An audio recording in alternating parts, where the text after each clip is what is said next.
Melania Trump remains a reclusive, elusive First Lady. The Washington Post spoke to several renowned paparazzi about First Lady Melania Trump and how difficult it is to find her in New York City, let alone in Washington. Many said they'd stopped trying to get her picture because she's become so good at avoiding the public eye and it wasn't worth their time to even try. Like legions of New Yorkers who hibernate in their apartments, Melania Trump is a virtual shut-in, her refuge 58 stories above Manhattan's hoi polloi and laden with enough gold to embarrass a Saudi prince. "She's the great white whale," said Miles Diggs, a paparazzo, as he and his partner hunted celebrities in Soho on a recent afternoon in a Chevy Suburban equipped with cameras and a laptop. They were searching for the actress Emma Watson, whom, unlike Melania Trump, they were confident they could find. "When it comes to getting people, I don't miss," Diggs said. But Melania has just been so elusive.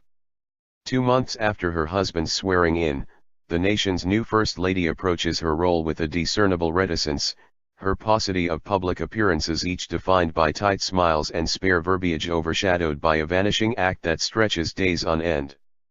Yet by retreating to her midtown triplex, where she is said to tend to Barron, the Trump's 11-year-old son, the First Lady guarantees herself even more attention. An ever-clamorous chorus of gossip-mongers, pundits, historians, and even body language experts dissect her every move, fashion choice and facial expression to unearth a true state of Melania. Good luck with that. Melania Trump is a Rorschach test in Louboutins, inspiring praise from those who see in her inscrutable gaze an elegant, dutiful mother charting a new role for the First Lady, compassion from those imagining her as the president's unhappy captive, her penthouse turned prison costing taxpayers ungodly sums to secure, and contempt from those rendering her as her husband's chief enabler, abiding his sexist and anti-immigrant bluster, and echoing at one time his baseless questioning of President Barack Obama's citizenship. "Melania Trump is as ugly on the inside as she is pretty on the outside," was how Dan Savage, the sex columnist and gay activist, put it in a recent podcast. He flayed folks on the left who view her as some sort of sympathetic figure, the pretty princess in the tower locked up by the orange ogre with the bad comb-over. The hashtag Free Melania is now a pillar of Twitter speak, while questions about the Trumps' marriage inspire headlines such as Melania's struggle, an Us Weekly yarn that claimed the 46-year-old First Lady is secretly miserable. The article included an interview with a family friend who later acknowledged that his insights may be compromised by not having spoken to her in several years.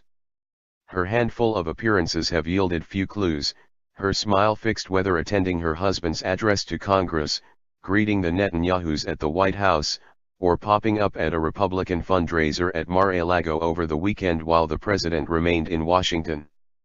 Only her couture appears to change: a black Ralph Lauren dress one day, a red Givenchy on another. Circumspect and reserved. Among the rare moments the First Lady has spoken publicly was while reading Dr. Seuss's The Places You'll Go, this month to children at a Manhattan hospital, her Slovenian accent as obvious as her large diamond ring and sky-high stilettos. "You'll be as famous can be, with the whole world watching you win on TV," she recited from the book. She smiled and seemed receptive when Tara McKelvey, a BBC reporter, approached with a question. But the aides came in and swooped her away and had her pose for a picture, McKelvey said. She wanted to answer. She was trying to answer. A few days later, the First Lady hosted a White House luncheon to celebrate International Women's Day, at the start of which guests stood and applauded after someone with an appropriately hushed voice announced, "Ladies and gentlemen, the First Lady of the United States." Melania Trump entered the room, strode to the rostrum, smiled and said, "Your Excellencies, esteemed represent." Whatever she said next was unknown beyond the dining room because White House aides ordered the media pool to exit. Karen Lefrak, a friend who attended the White House event, wrote in an email that Melania Trump didn't do the lunch for publicity and she does not seek attention. Describing her friend's adjustment, Lefrak said she is carving out an important role to support women and children and redecorating their residence in the White House, where she will move after Barron completes the school year. Mrs. Trump is enjoying her life and new role, wrote Lefrak, the wife of developer Richard Lefrak, a longtime friend of the president. As for the Trumps' marriage, Lefrak wrote that they are very happy. Their relationship is great. All these rabid rumors about her and their relationship are laughable and fictional, she wrote. Only Monday, the First Lady announced the hiring of a communications director, Stephanie Grisham. On Saturday, before being named to the position, Grisham said in an email that Melania anticipates a very busy upcoming week in D.C., and will be joining the president soon. She remains focused on Barron as he finishes the school year, Grisham noted. Louise Sunshine, a former Trump Organization executive, has spoken with the First Lady a half-dozen times since the election. She described her as circumspect and very composed and very reserved as she absorbs her new duties and learns to deal with the president and his advisors, a circle Sunshine compared to a den of wolves. There are a lot of forces there competing for attention, Sunshine said. She's trying to assess the best way and the best place for her as the First Lady and as the wife of a very impulsive, compulsive, erratic president. Let's say erratic, accomplished president. She doesn't gossip, she doesn't tell anyone her innermost thoughts, she's not that trusting, Sunshine said. She does things with a great deal of forethought. She's totally different than Donald, which is the good news. She thinks things over and says things in a thoughtful manner. Her task is all the more complex, she said, because the president is the perpetual star of his own one-man show. He dances alone, Sunshine said. He's not into the tango. An exception to that rule occurred a month after the inauguration, when the president and the First Lady shared a stage. She introduced her husband at a Florida rally, removing her sunglasses as she stepped to the microphone and, apropos of nothing, defended herself against unspecified attacks. I will always stay true to myself and be truthful to you, the First Lady promised, no matter what the opposition is saying about me. It was 8 days before she emerged again, hosting a black-tie dinner at the White House for the nation's governors, an event she said she hoped would be a respite from political labels and partisan interests. Her husband had others' ideas, tweeting before salad was served, big dinner with governors tonight at White House. Much to be discussed, including health care. Unnerving absences. On a Monday, Barron Trump's Secret Service detail picked him up from school on the Upper West Side and delivered him to the Fifth Avenue tower his father made famous. Ivanka Trump's jewelry line is on display in the lobby. Visitors can find books, coffee mugs and aftershave lotion bearing the name and visage of the 45th president. The First Lady is invisible. Neither her face nor her name appear on any t-shirt, shampoo bottle or refrigerator magnet. Nor can she be found at the Trump Bar or the Trump Grill, an absence that's fine by Georgianne Crager and Cheryl Nance, two pals in fur coats visiting from Mississippi. You don't see her skinning and grinning for photo ops because she's a mother first, said Crager, 61, a nurse. An amazing woman. I don't understand why the liberals pick on her. Her friend nodded. Have you heard the saying, the dog that caught the car? Looks to me like she got run over, Crager said. I feel sorry that she lost her freedom. But I admire that she said, I'm staying right here. Hillary Clinton did not remain in Arkansas with Chelsea, then 12, when her husband decamped for Washington. Instead, she settled into a West Wing office, immersed herself in healthcare restructuring, and inspired the American Bar Association to host a debate about whether she held too much power. After her husband became president, Michelle Obama, while caring for their two young daughters, spent her first weeks awash in plaudits as she toured federal agencies, read to school children and landed on the cover of Vogue. Melania Trump has made a far different impression.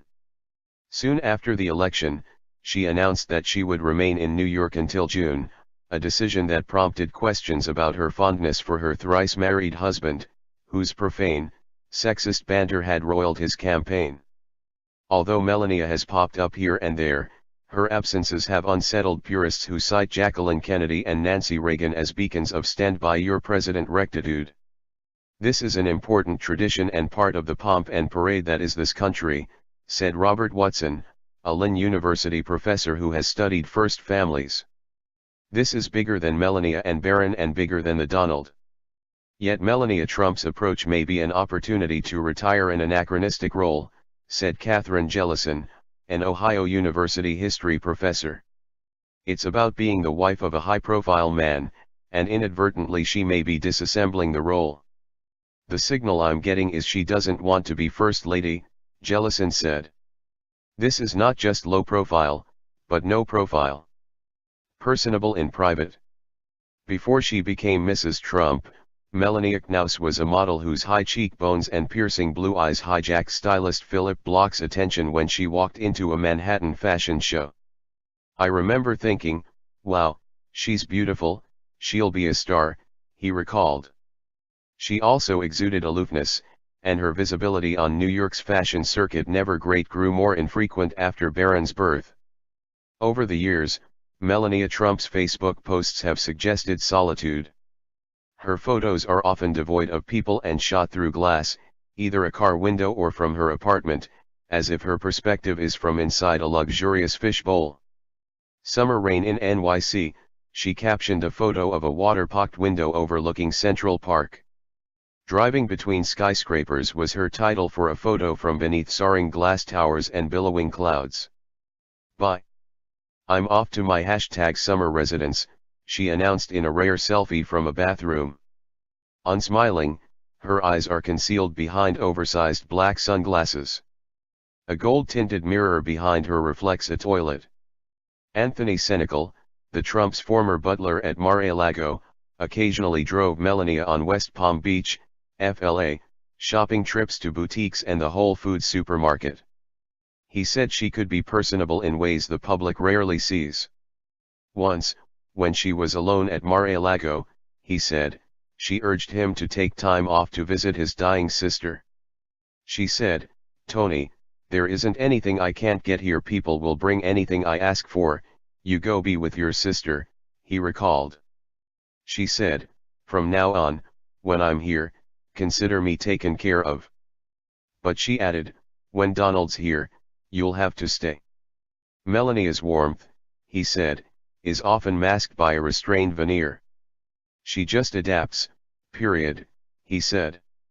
You don't know if she likes it or doesn't like it. This is his job, and this is my job to support my husband. 12 days after President Trump's inauguration, after she had returned to New York, Jay Donnelly, a freelance photographer, snapped a picture of the First Lady and Barron entering a dentist's office near Trump Tower. Donnelly wouldn't reveal how he knew her destination, but within hours the photo was on the Daily Mail's website and circulating on the internet, with a headline about her running errands. Donnelly no longer pursues her. The opportunities are so few, he said, and you could be waiting for days upon days. Downtown, as they hunted for celebrities in Soho in mid-March, Miles Diggs and his partner, Cesar Pina, tallied up a day's work. They shot Malia Obama as she walked into a Tribeca office building, Robert De Niro as he left a restaurant, and the actor Michael Coulter as he bought odor eaters at a Duane Reade drugstore. They stopped trying to get the First Lady last fall after striking out at Barron's school. But, in their self-interested view, they think that she could help endear herself to the public with an unscripted foray every now and then. A photo of her coming out of Barney's with a bunch of shopping bags, Diggs said, envisioning the headline, First Lady shops till she drops. Can you imagine how that would sell? He asked. Yet it's uncertain whether Melania Trump wants anyone to see beyond her practiced smile. On the night before the swearing-in, she joined her husband at the Lincoln Memorial for a concert.